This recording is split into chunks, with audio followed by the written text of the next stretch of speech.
Let me tell you a story. But I ask the question, are demons really real? Or are demons the split personalities our own minds create and assign to them the role of demons? Are they really separate entities, or are they alternate personalities created by our own minds? Let me give you a story to set up the point.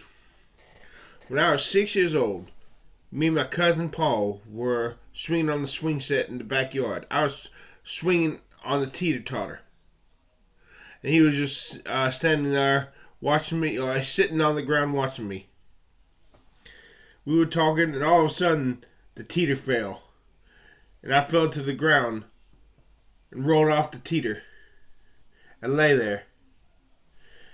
And Paul gets up and says, "Let me go tell on the teeter."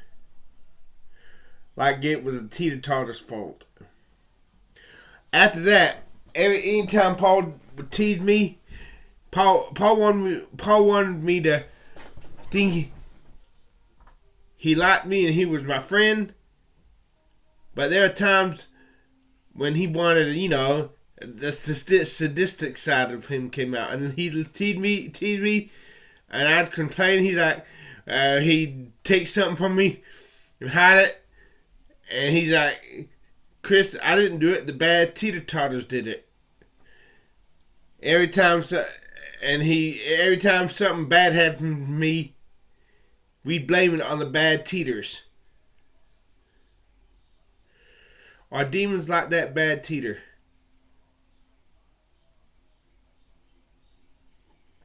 Or are demons real?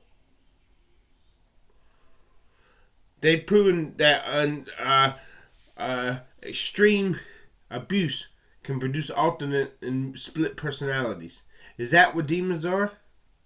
But not quite the medical textbook split personality.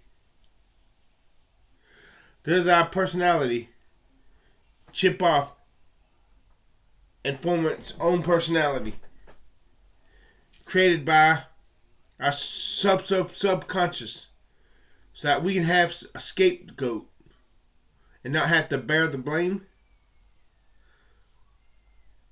In the same way that Paul wanted to be my friend, but there are times when he wanted to just razz me and tease me. Well, when he did, he could tell me it was the bad teeters, and we still got along fine, and I didn't get mad at him. Is there really a spiritual world after all? I believe Jesus is Lord. I just gotta, because if you don't, you're gonna go to hell. And I believe Jesus is Lord. I just, something in me has got to believe that.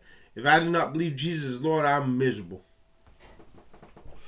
But the reason I have to doubt if there's a really spiritual world, if something's true, experiments can be done to further either validate it's true or prove it's not true. If there is a spiritual world, extraordinary claims demand extraordinary evidence. Claims of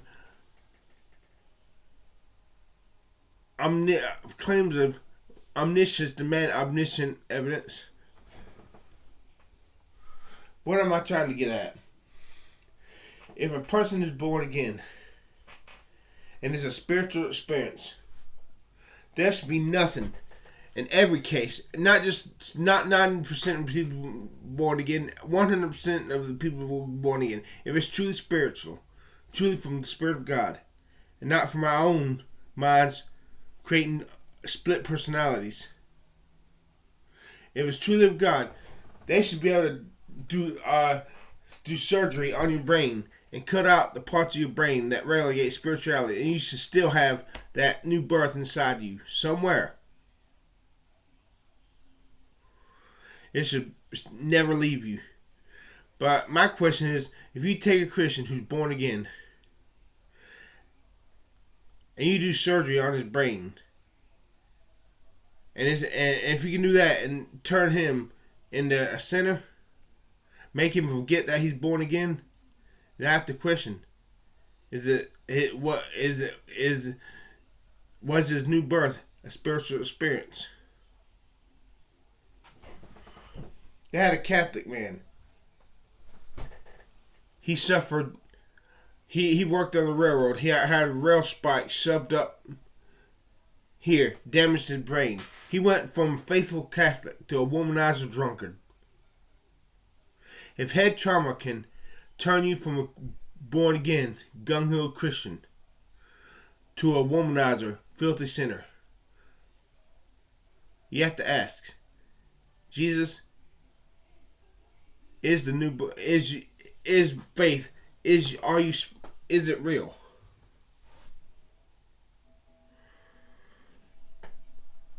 That's a experiment I'd like to see. I'm not advocating it, but take it. Though that's what I don't understand. If it's the devil persecuting Christians, if the devil wants to get rid of Christianity, why is he such a dumbass? Why does not he raise up men and women who were persecution, where doctors would cut out the parts of the brain that relegate religion, and make the person find, if it's possible that head trauma can turn a Christian into a womanizer, then it's possible to do surgery on the brain to kill the person and make him go from Christian to sinner, unless it truly is the spiritual experience, unless that new birth inside will still, maybe what's possible is if you damage the brain enough, you can block the spiritual new birth, but it's still there. The person who's had the surgery on his brain will not be able to access it because his body's been damaged, but it will still be there. That's my hope. But I get sick and tired of raising these Christians and true born again believers like Paul Washer and John Piper telling me, Chris, that's a foolish question. Don't worry about it. Fuck you. This is really bothering me. I'm not gonna repress. Don't you know repressing your doubts and your emotions is a dangerous thing to do? Because the more you repress them, the greater they get, until one day they explode and you deconvert. If you do not address your doubts and concerns, they will kill you. And most of the Christians today are too fucking stupid to understand this. They say, "Oh, just make yourself believe it." I will not be a make believer. I'm not going to pretend. I demand the truth. And if God is not truth, then fuck him. If God is afraid of the truth, then fuck him. He is the truth. What the fuck does he have to be afraid of learning the truth? John Wesley said, if you become a Christian, give up the quest for knowledge, something like that. Give up your reason. No, fuck you, John Wesley. If God is real,